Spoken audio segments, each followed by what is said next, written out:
On January 10th, 2000, America Online announced it was buying Time Warner for $165 billion. 2 years later, the combined company reported a $98.7 billion net loss. It was the largest annual loss in U.S. corporate history. It was billed as the merger that would define the internet century. It became the merger that defined how badly a deal can go wrong. This is the AOL Time Warner merger. What was promised, what closed, what collapsed, and why it still gets cited as the cautionary tale every dealmaker has heard. To understand why this deal happened, start with the asymmetry.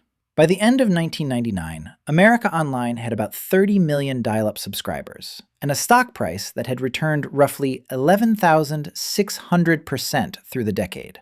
AOL's market capitalization sat near $200 billion, more than double Time Warner's, despite generating about a fifth of Time Warner's revenue. Time Warner was the world's largest traditional media conglomerate, owner of CNN, HBO, Warner Brothers Studios, Time Inc.'s 140 magazines, and Time Warner Cable.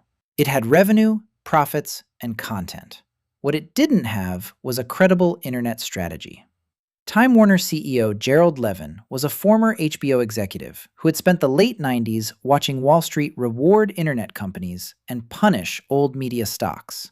He had tried and failed to build Time Warner's online presence. He wanted a partner. On the other side, AOL chairman Steve Case had been quietly shopping. The case AOL made internally was simple. Their stock was the most valuable currency on Wall Street. Time Warner had what AOL didn't: content, cable infrastructure, and brand name media properties. If they moved fast, they could buy Time Warner with paper before the paper lost its value. That window was the entire thesis. By any normal measure, an $11.9 billion revenue company had no business buying a $40 billion revenue company. By any normal measure, the math didn't work. But AOL's stock wasn't a normal measure. On Monday, January 10th, 2000, Steve Case and Gerald Levin walked onto a stage in New York and announced what was, at that moment, the largest corporate merger ever proposed.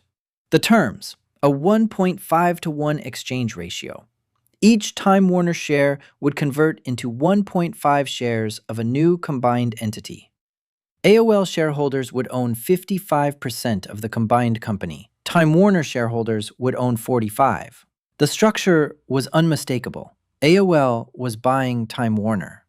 The deal valued Time Warner shares at about $108 against a prior close of $64.75, a premium of roughly 70%. Time Warner stock surged 39% on the announcement. The combined company's pro forma market capitalization was reported at approximately $350 billion. At the press conference, Case told reporters, "This merger will launch the next internet revolution.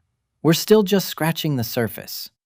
Ted Turner, who had sold Turner Broadcasting to Time Warner in 1996 and was the company's largest individual shareholder with about 11% of the stock, voted his roughly 100 million shares in favor of the deal. He described his support by comparing the vote to his wedding night. That phrasing would follow him for the rest of his career. Management's projections were specific.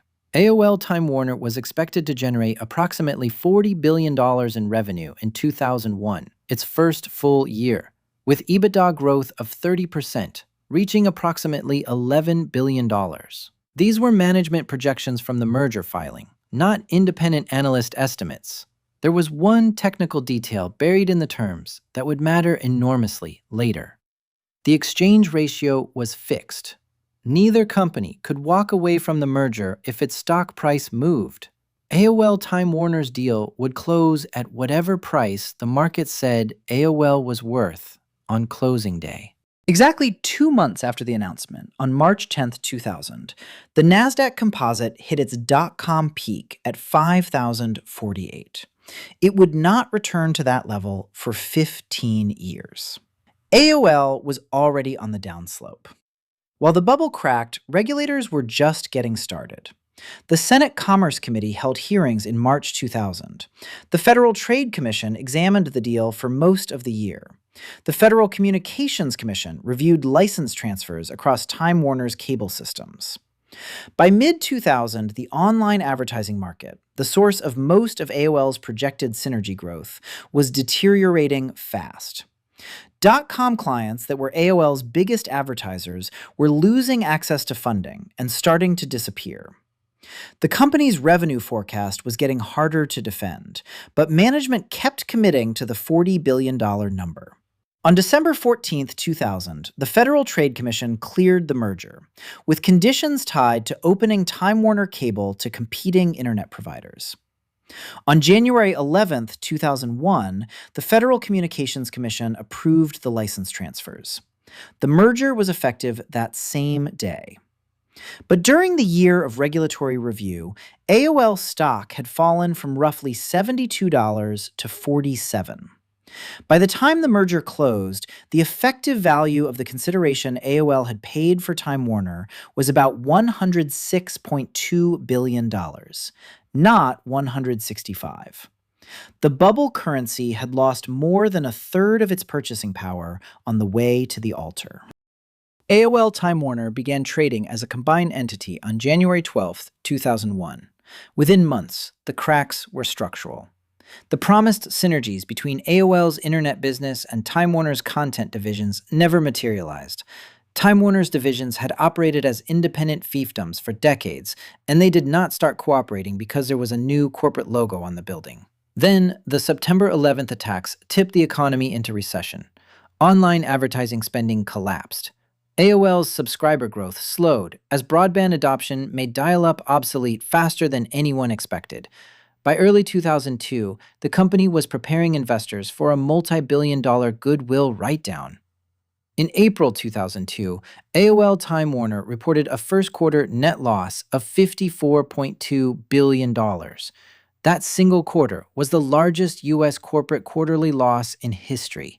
By July, Chief Operating Officer Bob Pittman, the executive most associated with the synergy promises, resigned. Levin had already announced his resignation as CEO the prior December, effective May 2002. In January 2003, the new CEO, Richard Parsons, announced an additional $45.5 billion fourth-quarter charge, about $35 billion against the AOL division and $10 billion against cable. For the full year, AOL Time Warner reported a net loss of $98.7 billion. It was the largest annual loss any U.S. company had ever reported. Ted Turner announced his resignation as vice chairman the same day. 11 days later, on January 13, 2003, Steve Case stepped down as chairman. He said in a statement he had become a distraction to the company. Within 2 more years, he had also left the board. Ted Turner had owned about 11% of Time Warner before the merger. The new share issuance cut his stake to roughly 4%. As the stock collapsed, so did his fortune. He was forced to sell shares to meet bank obligations. In October 2006, at the opening of his Montana Grill restaurant in Midtown Manhattan, he told a Fortune writer, "I lost more money than anyone in the history of capitalism." Turner's net worth had fallen from a peak above $10 billion to roughly $2 billion. Forbes pegged his realized losses at around $8.5 billion. He left the AOL Time Warner board in 2006. In October 2003, the company quietly dropped AOL from its name. It was Time Warner again. The combined entity that was supposed to define the internet century would spend the next 6 years trying to undo itself. On January 4, 2010, almost exactly 10 years after the announcement, Gerald Levin appeared on CNBC's Squawk Box. Steve Case was in the seat next to him. Levin looked into the camera and said, "I presided over the worst deal of the century, apparently. I'm really very sorry about the pain and suffering and loss that was caused. I take responsibility. It wasn't the board. It wasn't my colleagues at Time Warner. It wasn't the bankers and lawyers." By the time Levin apologized, the unwind was almost finished. Time Warner had spun off AOL on December 9, 2009.